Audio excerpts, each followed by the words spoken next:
თბილისის საქალაქო სასამართლოში გზის გადაკეტვის საბაბით უწყვეტი პროტესტის მონაწილე დემონსტრანტების სასამართლო პროცესები მიმდინარეობს. სამოქალაქო აქტივისტი ბაია მარგიშვილი მოსამართლეს ზვიად ცეკვავამ პატიმრობაში 14 დღით გაუშვა. მას შემდეგ რაც ბაია მარგიშვილმა სხდომის ოქმი დახია და მოსამართლის მაგიდაზე დაყარა, ის ცეკვავამ 200 ლარითაც დააჯარიმა და დარბაზიდან გააძევა. მარგიშვილი მოსამართლის გადაწყვეტილებას სასამართლოს ეზოში ელოდა, მას ხელბორკილები იქვე დაადეს.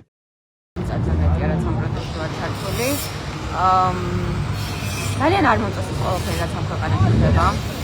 ყველანაირად სამართლობას ჩადიან აბსოლუტურად და კი, ადამიანის უფლებები ირღვევა გადაცელებულია კონსტიტუცია და ზუსტად კონსტიტუცია რო თავზე გადაგვახია ყობახიძე, მინდა და ის მეჩვენებინა მოსამართლისთვის და ვფიქრობ, კარგად ვაჩვენე, ისი პასუხი 14 დღე იყო და კიდევ ერთხელ გავიმეორებ, რომ ჩემი მხარდაჭერა 100%-იანი თანაგზნობა ყველა პროტესტის მონაწილეს, ყველა სინდისის პარტიას. საკავებენ, ბაია, გითხარი რამე სანამ ბოლომდე ვიბრძვი, აუცილებლად გავიმარჯვე. იმედონი თქვენ უსმენთ ბაია მარგიშვილს, ეს არის სამოქალაქო აქტივისტი.